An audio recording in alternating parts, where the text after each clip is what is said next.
I want to officially welcome you guys on Facebook and on Instagram to the first ANOKHI Uncensored Live of 2021. Yay! I'm super excited to be here. I'm your host, Raj Girn, the founder of the umbrella brand ANOKHI Life. I hope you are all rested, rejuvenated, and ready to hit the ground running with a positive outlook on your life and what you have envisioned for it this year. I really want you guys to sit with that because I think we all deserve to have the best year this year after last year, right? My year, actually this year, let me share a little bit with you. You'll probably have seen a bit of it on the platforms across social media. But my year this year is going to be focused a lot on a new e-learning academy that my team and I just launched last month called the Open Chest Confidence Academy, which I decided to launch after the pandemic decided to force us all online to do business. I started to get so many different types of business owners reaching out to me. They, wanting help to reposition their communications with clients online. And for those who have been brick and mortar, that really is a huge, difficult shift, especially when you're being forced to do it. But the force actually makes it very motivating as well. It's almost like you've got fire at your back and you've got to make things happen, right? So, I want to invite any of you to head over to the openchestconfidenceacademy.com. Again, that's the openchestconfidenceacademy.com, and just check it out, look around. There's not too much going on there right now, as we're going to be drip launching various products and services throughout the year, where some of them may be of interest to you. For those of you who are interested on some level, the Academy will be focusing on providing knowledge, actionable skills, and accountability to those people looking to learn and perfect their interpersonal communication skills at work and at home. And God knows we need that right now, right, folks? So we're going to make that a really easy transition for those of you who are still challenged with that. That's my big project for this year. If it's something that you think it sounds like you'd be into that, you'll be interested on some level, I'd like to actually invite you to head over to our free private Facebook group where we share coaching, consulting, mentorship type of insights, tips, tricks, bring on kind of different types of experts in kind of the communications ecosystem from around the world. And we do it from a beginner to a leadership level. So there's something there for everyone. The group is called, and here's the URL, facebook.com/groups/transform your confidence. So if you look for transform your confidence, that's us. I hope that, I'll get the opportunity to see you there and you can be a part of all of the fun build out that we'll be doing over there. All right, so back to our weekly live show here at ANOKHI Uncensored, which is our contribution to inspire, motivate, and share stories of people and initiatives from the South Asian diaspora regionally, nationally, and internationally. The kinds of people that we feel that our community here would value. Today's story is no different.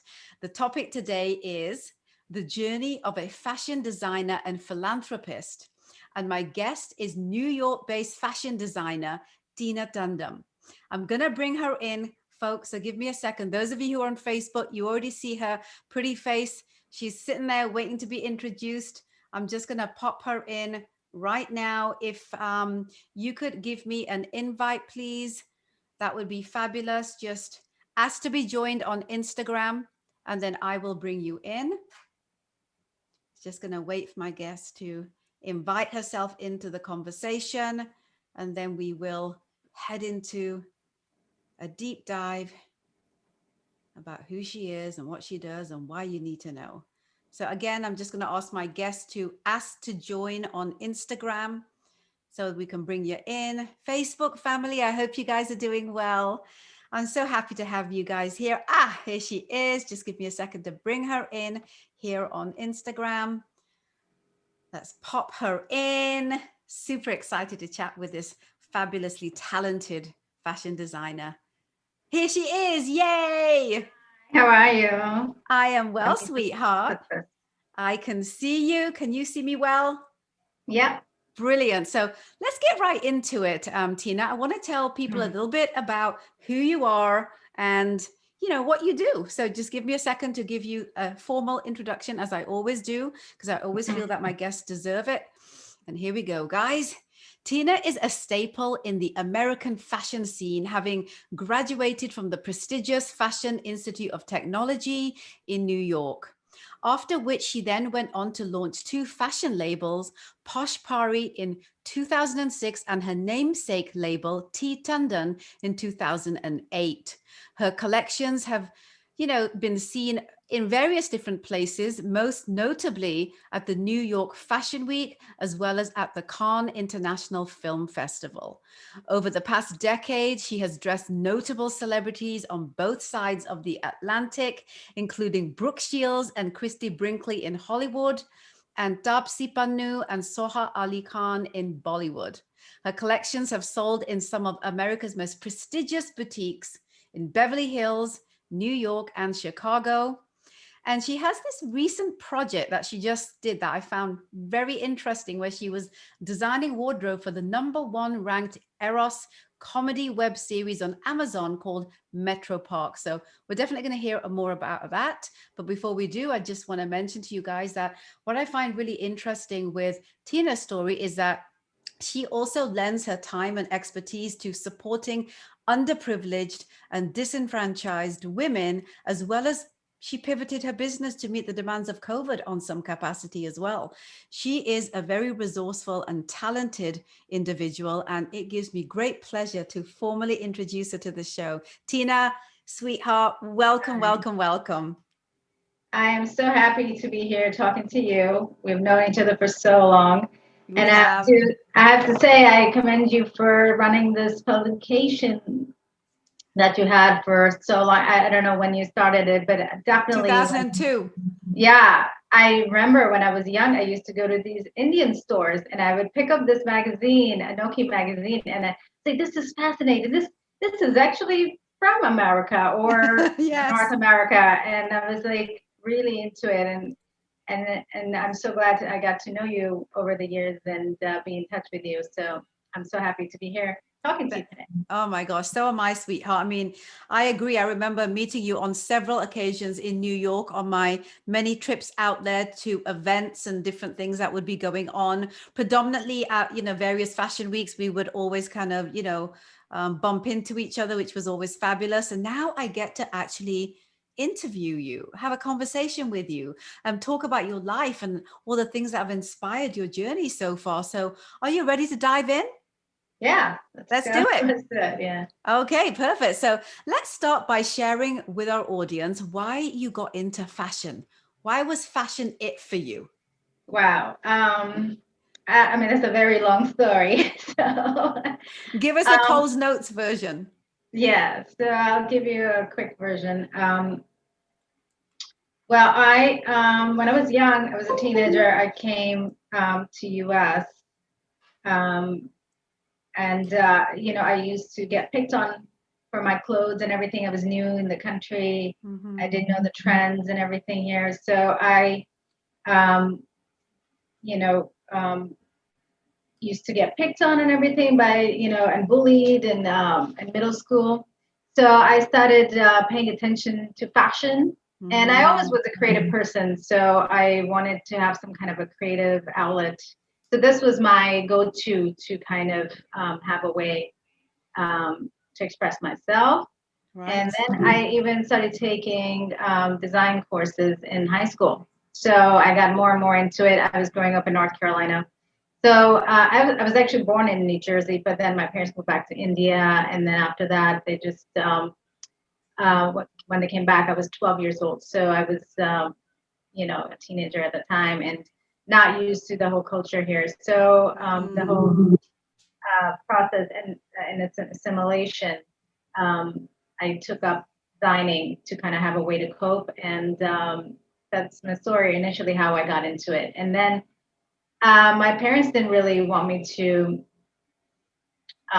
study fashion because I was very good at studies and I was smart. And then they're like, if you go to fashion school, then we're not going to pay for your school. So actually I had to pay. Mm, I was so hell bent on it because I really wanted to do something creative. I'm a creative person. I wanted to have a creative outlet. So this was my go-to. So I was like, I'm going to FIT in New York. I paid my own tuition and paid my rent and everything myself.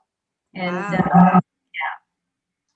and then I was so sure about it that I wanted to be in this industry. Absolutely. And what an industry to go into. One Yeah, of the most difficult industries, the most, competitive industries in the world. I think that you really, you know, the fact that you made a decision when you did, when, you were faced with, are you going to be doing this, or are you going to be following a path that your parents, wanted you to follow? I mean, I think that was a great time for you to kind of really decide whether, am I gonna do this hustle? Am I gonna take this on? Because if you can get past your parents, and we all know this in our culture, right? Anything is possible. Like any conflict, any conversation, anything that we try to accomplish, in our professional arena, is that much more easier to do if you can get over one of the biggest hurdles of your life, and that is to, you know, potentially go against what your parents may want, to do what you need to do, as long as you're kind of living your authentic life. And that was probably a really good time and set you up to take on the challenge of what would be the fashion world in North America and beyond. Really. I mean, at that time, as Indian parents and immigrant parents, they're all into, you can't go into arts. You have to be a Right. doctor. You have to be a lawyer. A lot of people were, just forced to go into professions they didn't want to go into because that's not what they felt. But I just was very strong about it. And I was like, even though if I don't have to, you're not going to support me, I will still go into it because I was such a rebel. So I just, Love it. yeah, I was like, this is what I want to do. And that's it. I always was very strong about it. And so I made my way through. Um, like I said, like at that time, there was hardly any Indians in the fashion industry. Right. There was And that like, and that's the you can interesting count thing. them. Yeah, you can count them in your fingers. Like there was like two or three that you would hear about. Give me 1 second. Absolutely. Absolutely. This is what happens when you're live, guys. We have people that come in and out, all kinds of things going I on. I have the my computer got shut off and the light is too bright. Let me just fix this real quick. You carry on fixing that. Folks, I hope you guys are doing well. We are going into a deep dive with New York-based fashion designer Tina Tandon. Tina, my question for you now, based on the fact that you decided to seriously dive into fashion being the way that you wanted to move forward in your career. You studied at FIT, as you just mentioned. What was your experience like there? I mean, you just finished saying that, you were one of the few fashion designers like in North America alone at that time. So I can't even imagine there was really that many people from our culture at FIT when you went there. Talk to me a little bit about that experience. Yeah, a lot of kids were that used to come to FIT. They were Indian, already had families that would that were manufacturing Right. clothing. So they come from fashion families. So then they would go back to India and work on their factories. So there wasn't anybody really launching brands of their own label, of their own name in the Mm-hmm. US. So I was like one of the first ones that launched Indian American female designer who launched her own namesake label, and then sold it to a lot of top designer boutiques all over the country and the world, and places like Beverly Hills and Madison Avenue and Saudi Arabia, Japan, and um, a lot of different top designer locations. So, and I was hanging next to Nicole Miller and Donna Karen and um, a lot of these other top designers. So, that was very rare at that time. Absolutely. So Yeah. let's talk a little bit about that, because I feel there's a big chunk of time between you being at FIT to kind of, working alongside a lot of these, big name brands, that time in between when you came out of school, right? I know that you work with Escada and Christie and Lacroix. I know that there were a few other elements like that were some of your stepping stones. Can we talk a little bit about that? Can we talk about, here you are, graduated from FIT. What was your plan in that moment? Let's take people step by step through a few of these milestones. Yeah. Well, again, even in the fashion industry, there were very few Indians. Like, and when I worked for these big brands like Christian Lacroix, that was under Louis Vuitton at the time. And then there was Escada, and then I did work for other companies as well. There was hardly any Indians, and with these top European brands, there was absolutely no diversity. So I felt really out of place, and I kind of felt uncomfortable, and they made me feel a little uncomfortable. Like, actually, somebody actually said that to me in one of the offices. I'm not going to name the brand, but they're going to say, they're going to never let you come up to another, like a higher position. I mean, I was like, why? And who are they? Like, who are they? Who were they they were referencing? Like, manager level people and things like that. So I could see there was a lot of racism and there was a lot of, like favoritism, obviously. And I just didn't like the whole feel of it. So eventually I wanted to gain enough experience and learn about the different aspects of the industry before I launched my own line. And that's why I wanted to, be my own boss and not be, working for these companies that, I mean, now there's a lot more diversity. I think now there's a different world today. It's a different world today. Yes. Yeah. So it's changed a lot, but at that time it was very rare to have Indians, and the very few Indians that were there, like I looked up to them, but the thing is, like, they were already very assimilated. They were maybe more white than I was.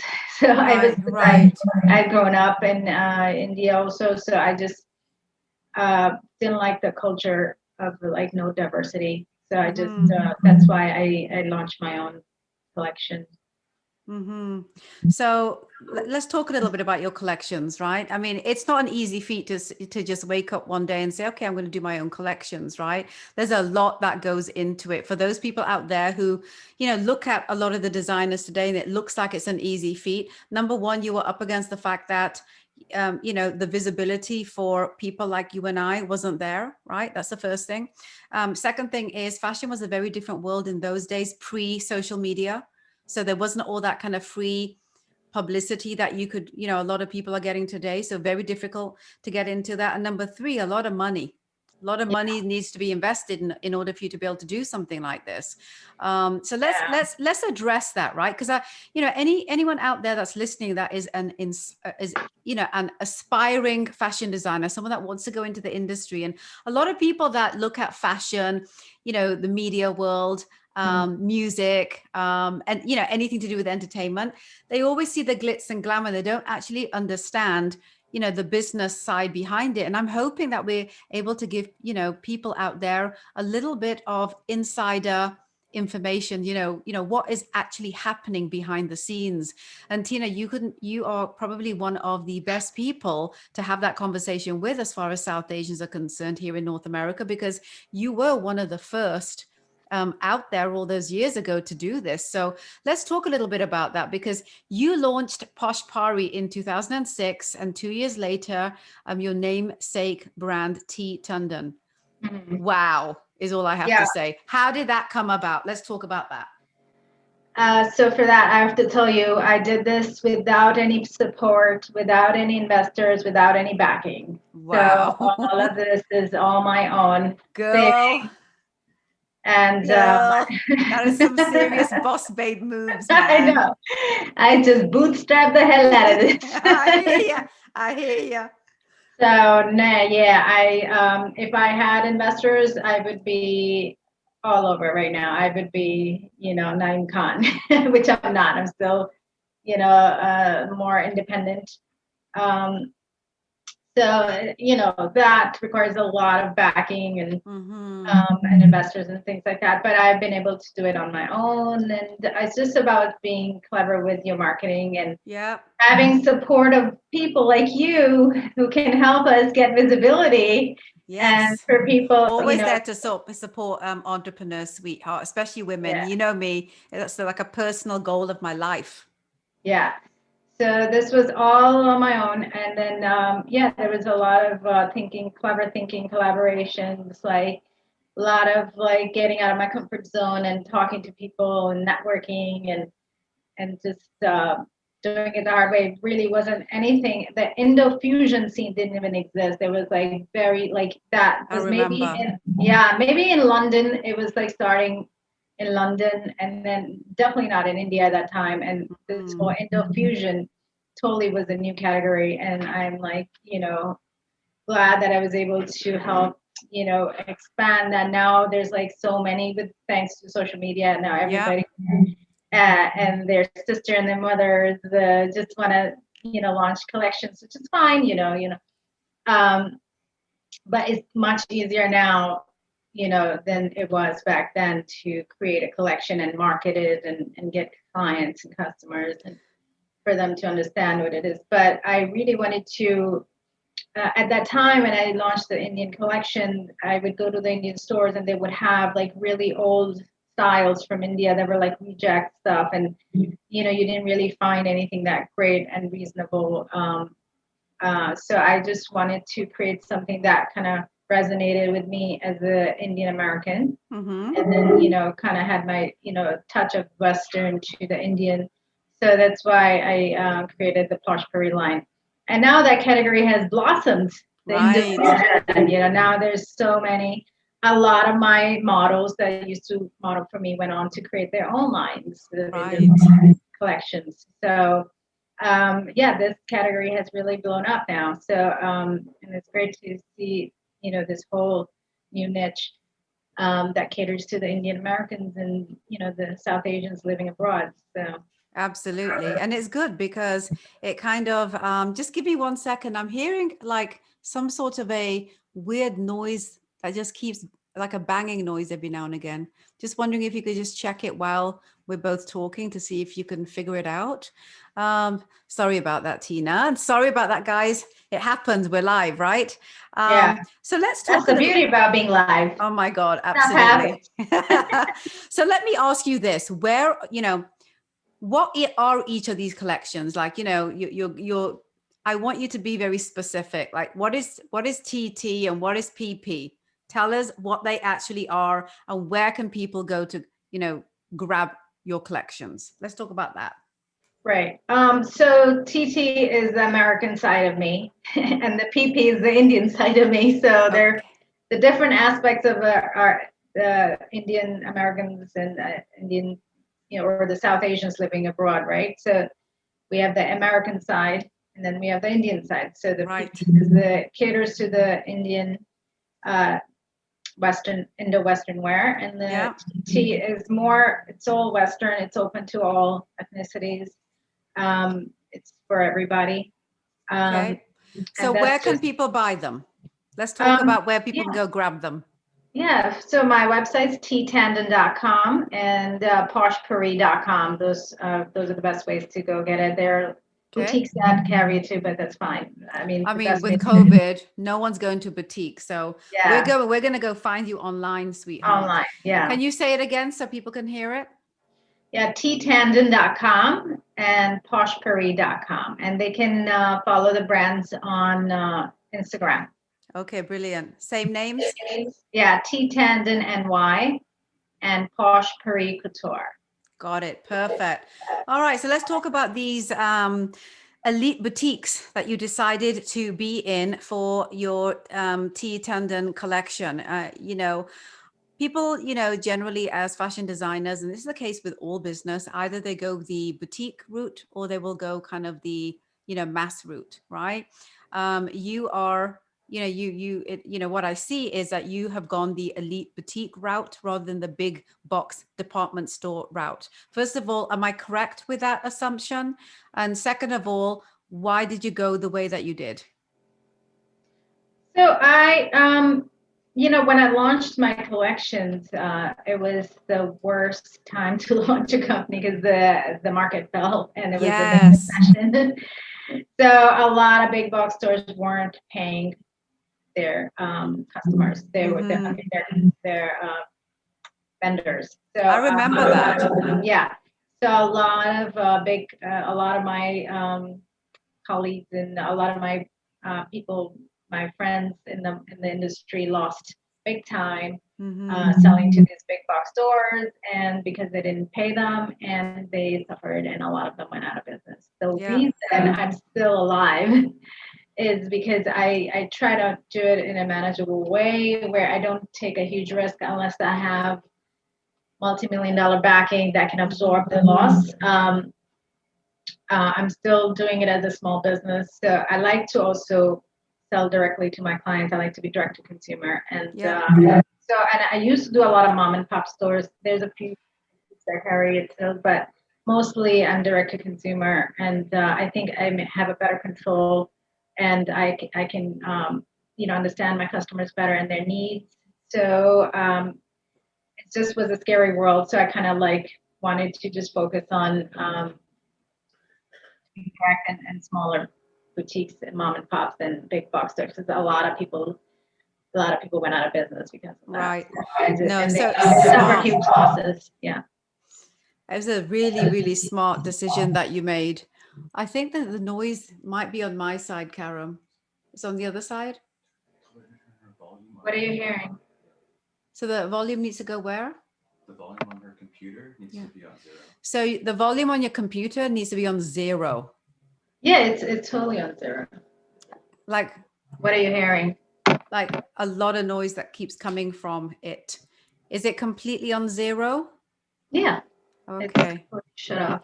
All right, perfect. Let me see if I can put it here so it's like mute it or something. Right, mute it, Karam. Okay. Are you able to mute it from your computer? Maybe that's what it is. Yeah, that's what I've done. I muted it. Brilliant. Okay. I muted it. Yeah. See the things we have to deal with, folks. All right, perfect. All right, so let me ask you this. I'm hearing you clearly. I don't hear anything from your side. I don't hear any noise. Perfect. Okay, so it sounds like it might have been resolved, whatever it was. So let's get right back into it, because I have to ask you the part that we're always excited about, and that is when, a fashion designer is able to get excitement and interest from celebrities and high-profile people. And you've worked with people on both sides, Hollywood and Bollywood. Let's talk a little bit about that. Yeah, so I've been in the industry for a long time and working with a lot of celebrities along the way, the connections and all of that I've made just to different events and such. So I was lucky to be able to work with them through various sources. So yeah, it's been a nice journey, and I'm lucky enough and thankful that they like my designs. And like to wear them. A lot of celebrities actually bought the designs instead of just having loans out. Yeah. That's awesome, sweetheart. That's great support. That really shows, that, people are into your stuff, because you know how celebrities are. They like stuff for free just because they have huge platforms. And so, it's a good partnership. But if you're saying that you've had, support from celebrities, even from a monetary perspective, kudos to that. That's just flipping awesome. Yeah, actually, even this Emmy and the Golden Globe winning director Nisha Ganatra, who made the movie I don't remember which movie at the moment, but it was a big hit. And she's worked on a lot of great movies and things. So she wore my stuff to the Emmys and also bought stuff for me, which was really nice of her. Yeah. I love that. We, supporting each other as entrepreneurs, as artists, it's important, sweetheart, right? Yeah. And I love seeing, women from our community, from our culture, reaching out and collaborating and partnering up, and, we grow together. Like no one person will ever grow without the support of, people. And that's the thing that people seem to forget. And I love that a lot of your story has been about, working with people and partnering up with people. It says that you're a really smart businesswoman, but it also says that please go ahead. when you don't have huge budgets, then you have to be resourceful and offer them something maybe they as a um, value or something of value to them, or some kind of collaboration that works best for both of you guys. So Absolutely. And that at the end of the day, those people who are, aspiring into business that may be listening to us, that's the key. What, Tina just said there, the key to being successful in business is ensuring that you create partnerships that are a two-way advantage to, both sides. It's important you do that, because what it helps you do is leverage each other. And there's nothing greater than leveraging each other out there. yeah. And especially now with COVID, I mean, COVID really kind of changed the game. The fashion industry has been massively impacted from it. I know that you've been very resourceful in that arena too. Let's talk a little bit about, what your activities have been around pivoting your brand during COVID. So I when COVID hit, and I was seeing a lot of hospitals and doctors didn't have masks, and they Right. were asking for masks and help, and Andrew Cuomo said they wanted designers to help out, and at that time we also started creating masks and gowns and hair bonnets for the hospitals and doctors, and we donated a ton. And It's we also got amazing. contracts from hospitals and governments to create stuff. I mean, to create masks and things like that. So if I have the tools and the means to do something to help Yeah. the community, I will do it. Why wouldn't I do that? So, and also there was a way for us to keep our factories going. I mean, luckily I had partners in the US, because from India, where I usually have my factories I work with, we couldn't get anything in from there. So we had to work with my partners here locally. So we were producing everything locally, and we were able to help meet a lot of needs and help a lot of hospitals and doctors. And we were getting requests from everywhere to create stuff, I mean, to make the masks and send to them, because they were really in shortage. So I'm so glad we were able to help out with that and, give back a bit. Absolutely. That's just incredible. It's incredible that you kind of you had kind of the ability to step forward, because that's the other Right. thing, right? And based on that, I want to ask you a question, because, if there's anyone out there that is looking to go into the fashion industry today, right?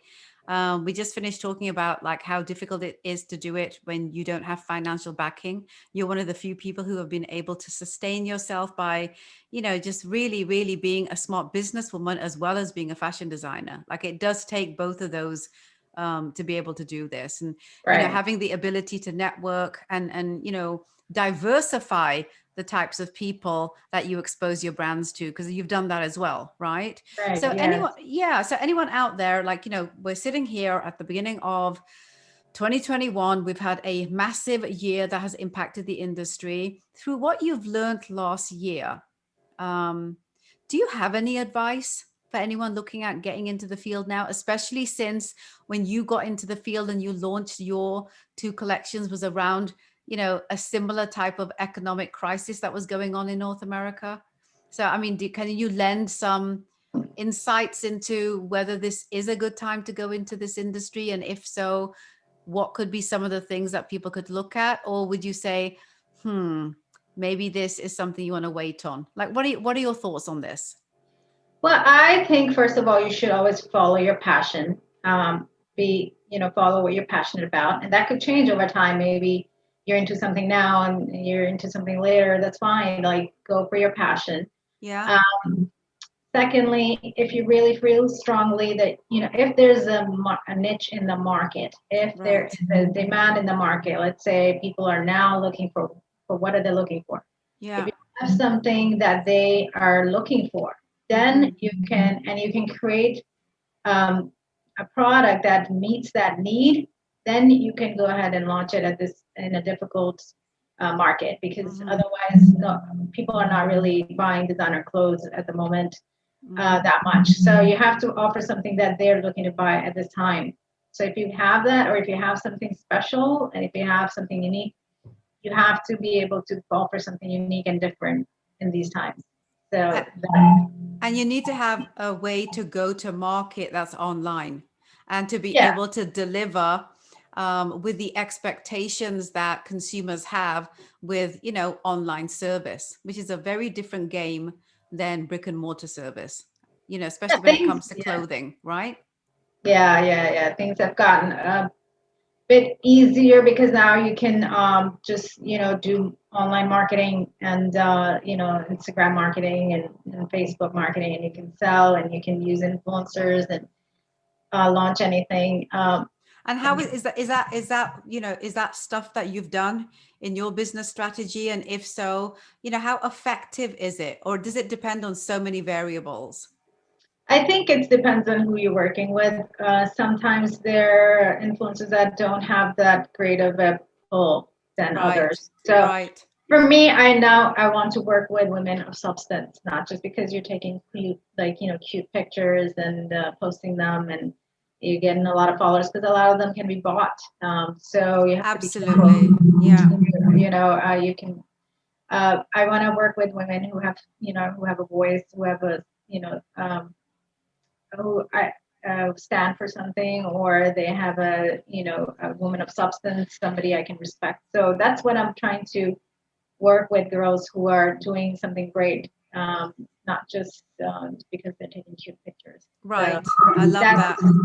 that's my thing. Even before the influencer marketing began, I used to take women from the community and showcase them in my campaigns.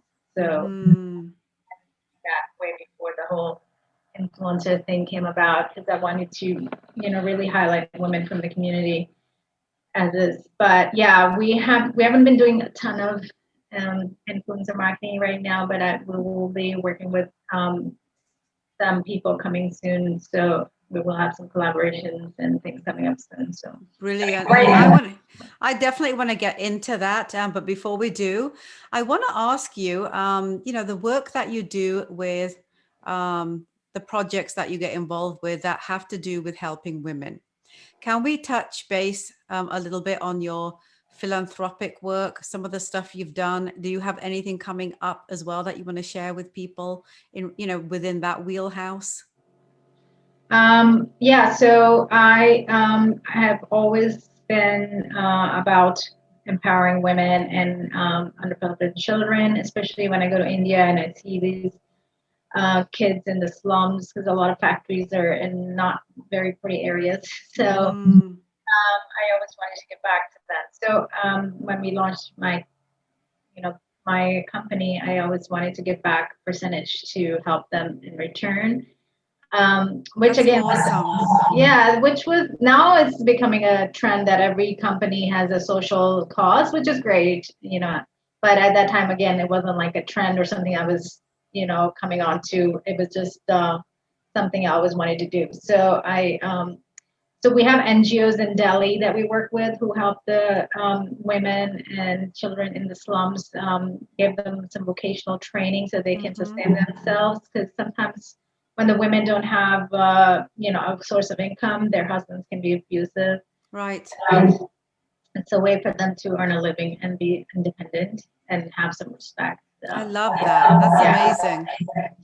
So yeah, we've been working with the NGOs and supporting them there, and also we've done collaborations and helped fundraise for Ovarian Cancer Research Fund.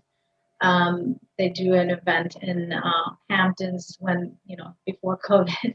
They used Yeah, to do events in the Hamptons that I was invited to be part of, where all the top designers were a part of as well. that's amazing. Yeah, we had Donna Karen, Ralph Lauren, Tommy Hilfiger, and all these designers were part of it. And so I was part of the whole group, and we helped raise a lot of money, like Hmm. millions of dollars every year for the Ovarian Cancer Research Fund. And I've also given to other charities, for these causes like Cry and Saki. So I'm all about women and children empowerment. So that's Hmm. my goal. Then I want to always give back to that And I've seen that, like, throughout your career, this is all, I've seen, because obviously I'm on your mailing list, and I've seen different projects here and there that you've kind of put out there. And it's a testament to the fact that you realize how hard it is to be a woman, and a woman to, in business, and a woman to be taken seriously in business. Like, it's not easy. And we have all of this, right? We're in North America, and we have all of these resources. They don't have those resources back home in India. They don't have a support system to help them be able to look after themselves and empower themselves. So, the fact that, you're able to give back, and you do give back, it changes their life, sweetheart. It's so important for people to do this, where they can and how they can. Then whatever little impact I can have, I'm not like, changing the world, but every little thing that I can do, if it's helping somebody, then it's great, But so you are changing the world, girlfriend. Like, if we, absolutely, we're all doing it. Like, if we look at the collective consciousness of, every person that just gives a buck, if everyone in the world, gave a buck, there'd be $7 billion that went into supporting people that need support. Think about that for a second. So every single penny counts, really. Yeah. So let's talk about, I want to talk about this because this is one of your latest projects that you just wrapped up, which is your, wardrobe. You did wardrobe for Metro Park. Let's talk about that before we talk about what's happening this year. So, since I've been in the industry for so long, and once you're a trained and experienced professional, people notice your work. And, so just from community and knowing some people in the community that recommended me for this position. So I got to work on this show, which is a great fun. It's launching soon, actually in a couple of weeks. And two, there's some amazing actors in it. There's Ranveer Shore, there's Naomi Vedya, there's Pito Bosch, there's also a special appearance by Milan Soman. So I got to work with the hottie of India, still a hottie. So it was a great experience. It was something different I haven't done before, but to actually design and shop for a particular character, you have to kind of think about what that character would wear, and and the scene, and the mood. So I go really into details of like why they're wearing this, and what they should be wearing. Absolutely. So can we just plug it a bit? Like, it's going to be on Amazon Prime. Do you know when it's airing so people can check it out? So it's on Eros, but you can download it from Amazon Prime. Okay.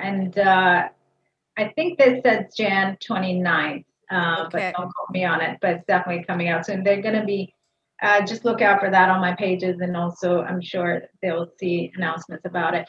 But it's a great show. It's about the Indian American life, but it's made by Indian Americans for Indian Americans, and with amazing actors. So brilliant. Sounds great. Yeah, it's so hilarious. We were having such a blast making this show, and it's so funny. And it's hard. There are very few funny shows that are really, really good, so, especially for the Indian American genre. So it's one of the great ones, must watch. Okay, brilliant. So folks, you heard it right here. Go check out at the end of January on Amazon Prime.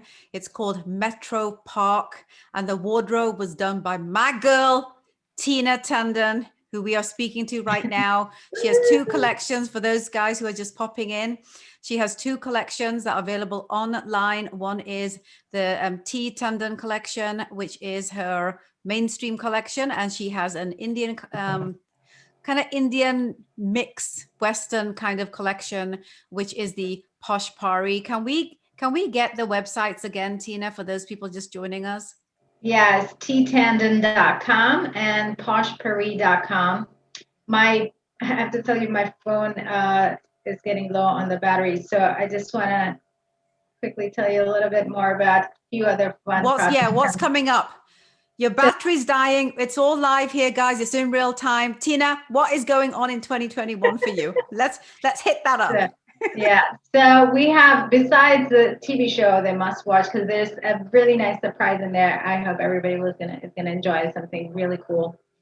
And then we're also working with Omi Vidya soon. I'm doing a collaboration with Omi to create a new product, a new clothing concept. So that's going to be launching soon. And so look out for that. And we're going to also be doing a YouTube channel. It's going to be called Glow Up. It's all going to be about health, beauty, and style. And when is that launching so people can look out for it? It's going to be later in the year, so maybe middle of the year, maybe June, I would say. But there will be announcements about it. So there's going to be a YouTube channel coming up. There's going to be this new collaboration with Omi. There's going to be the TV show, and yeah, we're just going to be doing some new fun collaborations with other people as well later in the year. But and we're going to be revamping and rebranding a little bit the Posh Pari collection. So look out for that. Oh my God, you've got a busy year ahead of you, sweetheart. So Yeah. before you leave me, can you give us in chronological order when people should expect what so they can go check you out? So chronological order, like what you got going on in what order that you can actually share right now. So definitely the TV show is coming up soon in the next couple of weeks. And I think the Omi Vedya collaboration should be coming up within the next couple of weeks as well. So it might be simultaneous, yeah. And then we have the YouTube channel coming up in a couple of months. And there's going to be, we're going to be revamping the brand a little bit. That's going to take a few months. Yeah. But yeah, that's all lined up. And so what is this YouTube channel going to be called? Just so people can, have it top of mind. Yeah. So we're calling it Glow Up. Glow Up. I like that play on grow up. Yeah, it's going to be Glow Up by Tina Tandon. It's going to be about health, beauty, and style. Mm-hmm. We're going to talk about, how to really glow up. I love it. In various ways. So, they can, different things that I've done personally to keep myself healthy and happy, and also from different tips from celebrities. And I love it. and experts that have worked with celebrities like makeup artists and things like that. So they're gonna come on, on the shows and talk about different tips we can do. And like, let's say with fashion, like how to restyle a look, or we're gonna do makeovers for people. So fun stuff. I love it. Thank you so much, sweetheart. Before your phone dies, I want to give you an official thank you. This has been really insightful. It's always great to kind of, go behind the scenes and understand how people, create their brands, especially when they're women, just because we have so many other challenges that are a part of how we do the things that we do. Guys, this is Tina Tandon. You can go check her out on social. Can you again give people your social handles so that they can go follow you right now? Yes, Posh Pari Couture and T Tandon NY are my brands, and Tina Tandon Official is my personal. I can type it in the comments, maybe it will help. Brilliant. Yeah. Well, as soon as we go off of this, it's not, that it's not even going to be on, because we always package these live episodes, as our audience knows, and they come right back on IGTV in a couple of days. So thank you so much, Tina.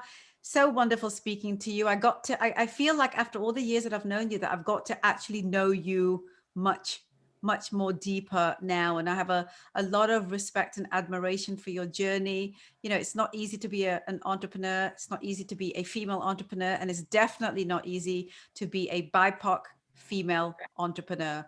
Thank you so much for agreeing to come on. I'm really, really excited about your future endeavors. And, as you have things coming on, let us know what you got going on. Let's let people know when to go check you out. All right, sweetheart? Yeah, sure. We'll send you all the details. Maybe you can have it on your website for your people. we will do something to support you, of course, sweetheart. Thank you so much. All right. Thank you, Instagram. Thank you, Facebook, for always tuning in. This was the first live for ANOKHI Uncensored in 2021, the first of many. We come on weekly at 4 p.m. PST and 7 p.m. EST. So please, please, please, please join us. We really, really do these shows with you in mind, with your participation, with your input. If you have any thoughts that you want to share with us, please send them to editorial@anokhilife.com. Again, that's editorial@anokhilife.com. And we really do take seriously what it is that you share with us. We have a lot that we need to do this year to support each other. And the only way that we can is if we know how you need support. So reach out to us and we will see you in another couple of weeks right here. Thank you so much, Thank you Tina. so much for having me on. And thank you so much for your support all these years. Absolutely, sweetheart. Take care. Take care, guys. All right. Bye. Thank you so much.